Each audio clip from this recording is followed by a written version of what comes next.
100-150 बंदा रोज मी लॉर्ड मी लॉर्ड मी लॉर्ड कहता है और 2-4 महीने में अल्टीमेटली वो मी लॉर्ड बन जाता है।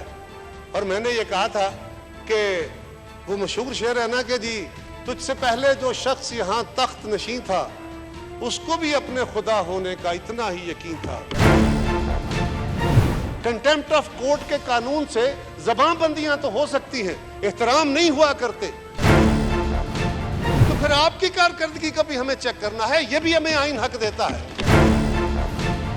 यूसुफ रजा गिलानी साहब को आपने डिसमिस कर दी, उनकी हुकूमत डिस्क्वालीफाई कर दिया। आपने मियां नवाज शरीफ को डिस्क्वालीफाई किया, पार्लियामेंट चलती रही। यही वो काम था जो बेनजीर भुट्टो शहीद ने सीओडी में किया था कि हम 4-3 के फैसले को नहीं बल्कि 2-3 के फैसले को मानते हैं। आप अकलियत के फैसले को अक्सरियत पे मुसल्लत करना चाह रहे हैं। ये कौन सा इंसाफ और कौन सी अदालत है? क्या इनका तकाजा यह है कि 90 रोज में इंतखाब होने हैं? तो क्या देखा जाए कि अदालत ने 90 रोज के इस बात को जिसका बड़ा तकाजा किया गया, क्या आज अदालत उसको खुद क्रॉस करके नहीं गई? पंजाब में आप इलेक्शन की डेट दे रहे हैं 120 दिन के बाद, और खैबर पख्तूनख्वा में उसकी डेट भी नहीं दे रहे हैं।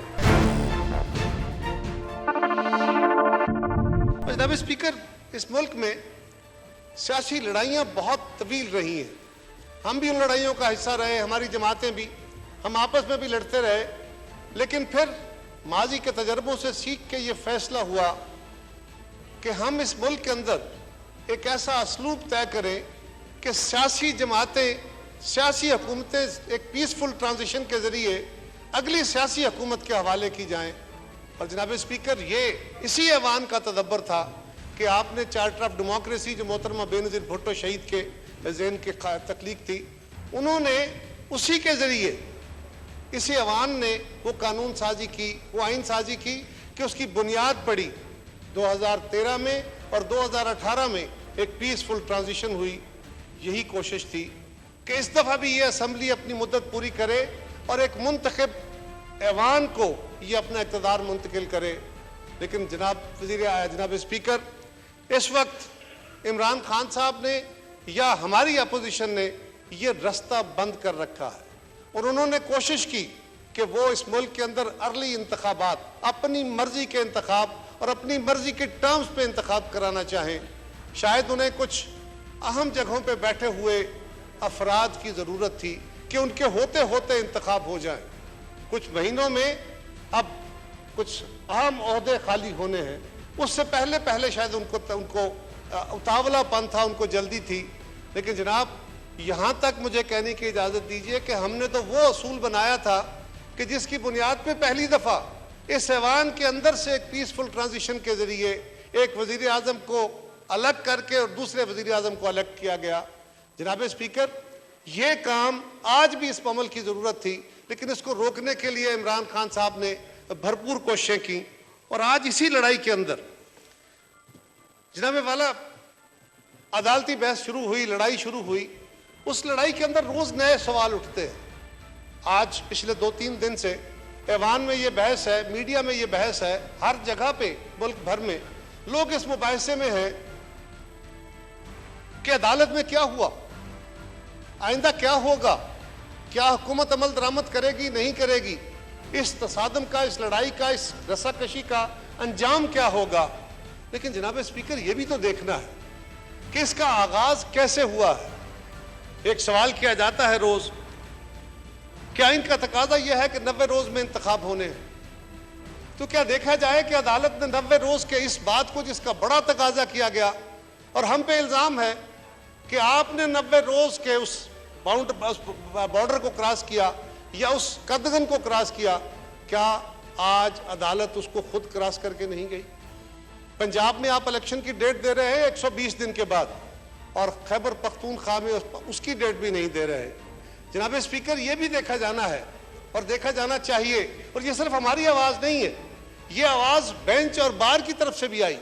बेंच के अंदर बैठे हुए जज साहब, इसी बेंच के अंदर जो 9 से 3 पे आया, इसी बेंच के अंदर बैठे हुए जज साहिबान ने कहा कि पहले इस बात का भी फैसला होना चाहिए कि ये असम्बलियां दुरुस्त तोड़ी गई थी कि नहीं।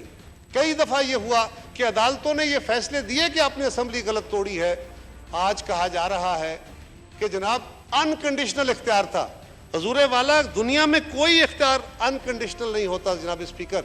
अगर आप अनकंडीशनल इख्तियारात को इस्तेमाल करते हैं तो उससे जुर्म जन्म लेते हैं, उससे क्यास और क्राइसिस जन्म लेते हैं। आप खुदाई इख्तियार नहीं रखते, और यही बात हम जज साहब को भी कहते रहे। वैसे जनाब स्पीकर, ये तो है कि आला अदालतों के जज साहिबान के बारे में हमारे एक सीनियर दोस्त, आप भी जानते हैं, वो अक्सर कहा करते थे कि कोई बंदा जब जज बनता है तो वो 4-6 महीने जज बंदा रहता है, उसके बाद वो जज बन जाता है। इसलिए कि उसको कोई 100-150 बंदा रोज मी लॉर्ड मी लॉर्ड मी लॉर्ड कहता है, और 2-4 महीने में अल्टीमेटली वो मी लॉर्ड बन जाता है। और मैंने ये कहा था कि वो मशहूर शेर है ना कि जी, तुझसे पहले जो शख्स यहाँ तख्त नशीं था उसको भी अपने खुदा होने का इतना ही यकीन था। लेकिन जनाब स्पीकर, फिर क्या हुआ कि आज हमारी अपनी इस शहर की गलियां, इस शहर की सड़कें भी वो नज़ारे देख रही हैं, लाहौर की सड़कें भी वो नज़ारे देख रही हैं, और भी बहुत सारे शहरों की सड़कें वो नज़ारे देख रही हैं कि वही आला लोग, वही आला जज साहबान जो खुदाई दावे करके बैठ गए थे कि हम अनकंडीशनल इख्तियारात के मालिक हैं, और हम ही हैं जो इस मुल्क के मसीहा हैं, हम ही हैं जो सियासत को भी चलाएंगे, हम ही हैं जो मईशत को भी चलाएंगे, हम ही हैं जो डेवलपमेंट भी चलाएंगे। आज फिरते हैं मीर खार, कोई पूछता नहीं, इस आशिकी में इज्जत सादात भी गई। आज ये हालत हुई पड़ी है उनकी। कहा जाता है कि जी आइन के अंदर ये चीज दी गई। हुजूर वाला, आइन क्या कोई स्ट्रेट लाइन है, एक सीधी लकीर है कि आपने उसके ऊपर ही चलना है? नहीं जनाबे वाला, आइन एक अरेंजमेंट है, आइन एक स्कीम है, आइन एक वेब है। आइन बहुत सारे तकाजों को, बहुत सारे आर्टिकल्स को जोड़ के एक निज़ाम तश्कील देता है।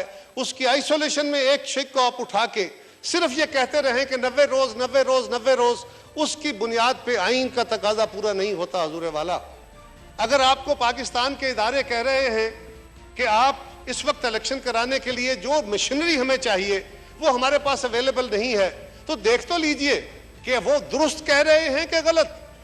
जनाब स्पीकर, अदालत के अंदर अजीब माहौल था। मैं भी इत्तेफाक से 2-3 दिन अदालत के अंदर गया, बड़ा दिलचस्प माहौल था। सुना करते थे कि अदालत में वकील बोलते हैं और जज नहीं बोलते। एक मशहूर, मुझे नाम तो उनका याद नहीं है, अमेरिका की सुप्रीम कोर्ट के एक बड़े मशहूर जज थे, ब्लैक। उनके बारे में मशहूर है कि शायद वो अपनी सारी 20-25-30 साल की तारीख में शायद वो 4 या 5 दफा बोले थे अपनी कोर्ट के अंदर बैठे हुए, और वो सिर्फ लोगों को सुनते थे, वकला को सुन के फैसले करते थे। हम भी सुनते थे कि जज बोलते कम हैं, सुनते ज्यादा हैं। वहां 3 दिन अजीब हाल था। हमारा वकील खड़ा होकर बोलना चाहता था, अटॉर्नी जनरल, और 3 जज साहबान बैठे हुए, कभी एक का सवाल, कभी दूसरे का सवाल, कभी तीसरे का सवाल। और फिर उनको कहा जा रहा था, जिसने अपना मुकदमा खड़ा करना था उसको कहा जा रहा था कि जनाब आप जरा फलां पेज पे फलां पैरा पढ़े। दूसरे जज साहब फरमाते थे आप फलां लाइन से फलां लाइन पढ़े। हुजूर वाला, इससे तो यूं लगता है कि आप प्री कंसीव माइंड से, प्री डिटरमिन्ड माइंड से बैठे थे कि आप अपना मुकदमा खड़ा कर रहे हैं और आप अटॉर्नी जनरल को नहीं बोलने दे रहे। और फिर यह कहा गया, अटॉर्नी जनरल ने कहा कि जनाब एक सवाल खड़ा हो गया है आपकी अदालत के ऊपर कि ये जो फैसला है ये 4-3 का हुआ था या 2-3 से ये फैसला आपका करार पाया था, इस फैसले को पहले तय कर लें। कहा गया इसको बाद में देखते हैं। और बाद में क्या देखना था, यानी उससे पहले आपने पूरा मुकदमा चलवा लिया, आपने मुकदमे का फैसला डिटरमिन कर लिया, और उसके बाद अपनी जजमेंट में बगैर उस पर डिबेट कराए आप कह रहे हैं कि हम 4-3 के फैसले को नहीं बल्कि 2-3 के फैसले को मानते हैं। आप अकलियत के फैसले को अक्सरियत में मुसल्लत करना चाह रहे हैं। ये कौन सा इंसाफ और कौन सी अदालत है? हमें आप किस असूल की बात कर रहे हैं? जिसने आप जनाब स्पीकर, जिसने इस ऐवान को असूलों और कानून पर चलने के दर्स देने हैं, पहले उसको अपने आप को भी देखना होगा कि क्या वो खुद अपने असूलों पर चल रहा है।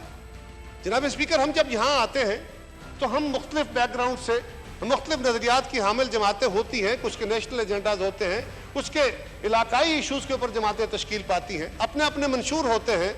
हमारी डिवीजन तो जेन्युइन है, और ये इस लाइन से उस तरफ और इस तरफ ये वाज़ेह लाइनें हैं, ये इस ऐवान का तकद्दस और हुस्न है।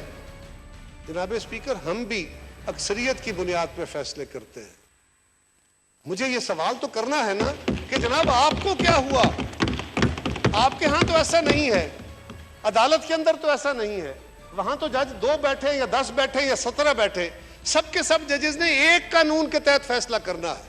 और आपने आज हमें यह कहा कि जनाब हम मुतालबे कर रहे थे आपसे कि हम जब सियासी जमातें हैं, आप एक जमात का मुकदमा सुन रहे हैं, हम सियासी जमातें हैं, हम भी इसके फ्रीक हैं, हम भी स्टेक होल्डर हैं। आप इलेक्शन कमीशन को तो बुला रहे हैं, आप सेक्रेटरी खजाना को तो बुला रहे हैं, आप सेक्रेटरी दिफा को तो बुला रहे हैं, और आप असद उमर साहब को सफाशी और फरमाइशी तौर पे बुला रहे हैं कि वो अदालत के अंदर आके गलत फिगर दे। मैं यहां ऐवान पे खड़ा होकर इस फ्लोर पे मैं जिम्मेदारी से कह रहा हूं कि गलत फिगर दे के उसने अदालत को रिसीव किया और उसकी बड़ी तारीफें हुई। हमारे वकला 6 दिन रोज जाके चीखते। पहले दिन से उन्होंने कहा जनाब हमें सुने, हम स्टेक होल्डर हैं। कहा गया अच्छा आप बैठिए, आपको बाद में सुनेंगे। 6ठे दिन कहा गया कि आपने तो ऐलान कर रखा था कि आप बायकाट करेंगे। जनाब स्पीकर, मुझे सवाल नहीं करना कि हम क्या करने गए थे। पीपल्स पार्टी के सीनियर वकील, मुस्लिम लीग के सीनियर वकील, JUI के सीनियर वकील 6 दिन वहां बैठे रहे, और 6ठे दिन जब आपने फैसला सुनाया, आपने उनको कहा मैं आपको नहीं सुनूंगा। आप तो कहते थे कि हाँ मैं आपको मौका देता हूं, तो फिर हम आपकी किस बात पे यकीन करें? आप लोगों को पहले यानी अंडर द कारपेट करते रहे आर्गूमेंट, अच्छा मैं बाद में सुनता हूं, बाद में सुनता हूं, और फिर अपनी मर्जी का एक फैसला निकाल के आपने दे दिया। और वहां पे जनाब स्पीकर ये भी था कि ओपन कोर्ट की बातें हैं जो मैं आपको कोट कर रहा हूं। डिफेंस सेक्रेटरी को बुलाया गया, उन्हें कहा गया कि जनाब आप हमें तफसीलात दें। उन्होंने कहा जी हम आपको बंद कमरे में चाहते हैं कि जरा इन कैमरा कुछ ऐसी हसास मालूमात हैं हम आपको वो दे सकें। कहा गया कि नहीं। फिर अल्टीमेटली तय हुआ कि आप हमें बंद लिफाफे में अपनी मालूमात जो हैं, अपनी जो इंफॉर्मेशन है वो अदालत को दे दें, और हम यहाँ कुछ सवाल रेज करेंगे। इस अदालत के अंदर आप पे कुछ सवाल करेंगे और उन सवालात से हम समझेंगे कि आप क्या कहना चाहते हैं।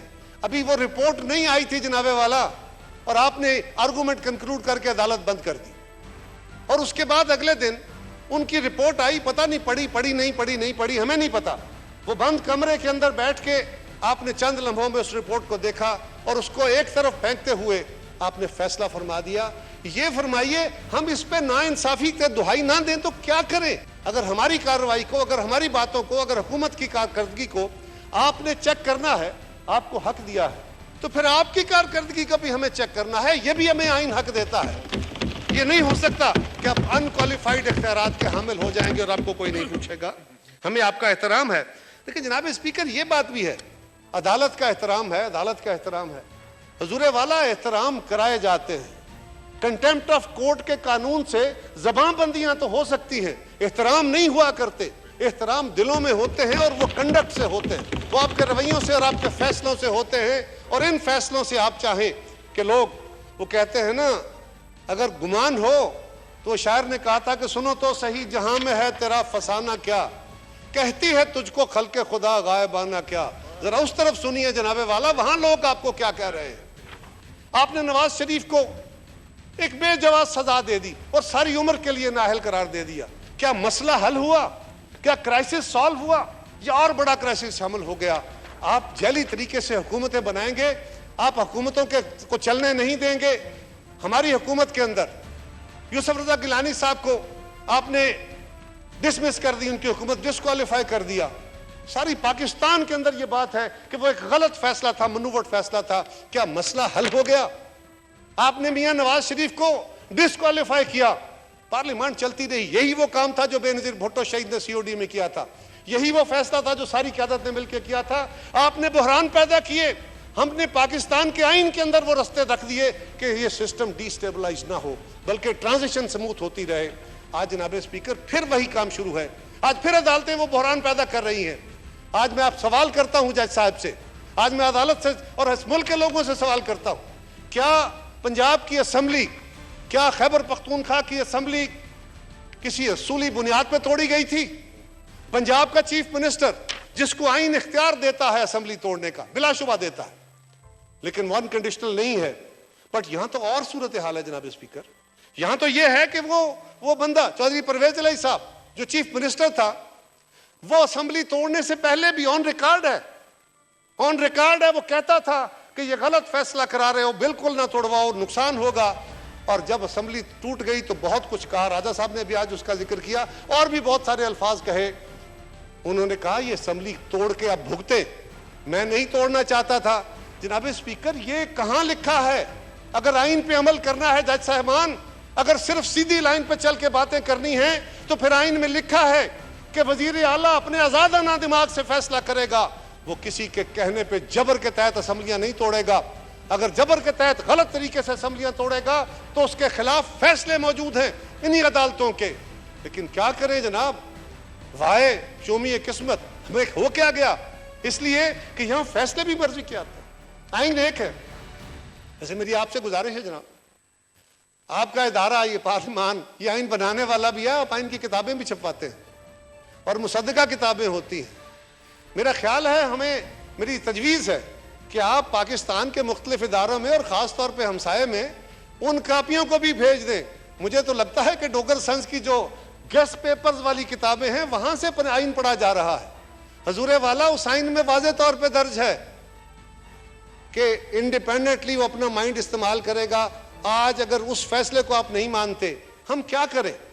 जनाब स्पीकर, इस वक्त इस असेंबली के सामने और ख़ास तौर पे हुकूमत के सामने कितने फैसले हैं। एक फैसला जनाब चीफ जस्टिस साहब के 3 रुकनी बेंच का है, एक फैसला काजी फाइज ईसा साहब के 3 रुकनी बेंच का है, एक फैसला 5 रुकनी बेंच का है, एक फैसला उन 2 जज साहिबान के एडिशन के बाद 7 रुकनी बेंच का है, और एक फैसला 6 रुकनी बेंच का है। जनाब स्पीकर, ये कौन, क्या हम गलत मुतालबे कर रहे हैं? अगर हम ये कह रहे हैं कि हजूर वाला जब काजी फाइज ईसा साहब ने फैसला कर दिया था कि आप इस केस की प्रोसीडिंग रोक दें, आपको ये इख्तियार नहीं है जब तक इसके रूल्स नहीं बनते, असेंबली कानून बना रही है, एक जुडिशल ऑर्डर आ गया था, आपने एक सर्कुलर के जरिए उस ऑर्डर को खत्म किया और फिर कहा कि अब उसकी वजूद खत्म हो गया, आगे चले केस। वकला ने अदालत में कहा कि हजूर वाला काजी साहब के केस के फैसले के बाद उस फैसले को देखें, इसका पहले फैसला करें। कहा नहीं, वो खत्म हो गया, आप आगे चले। अच्छा जी, आगे चल पड़ते हैं। आगे चल के आपने क्या किया? हमारा तो सवाल यह है कि उसके बाद आपने अपने फैसले के अंदर उसका जिक्र फरमाया, उसको सेटिसाइड किया। उसको क्यों जिक्र किया? अगर वो फैसला नॉन इशू था तो उसको डिबेट क्यों किया? अपने फैसले में मेंशन क्यों किया?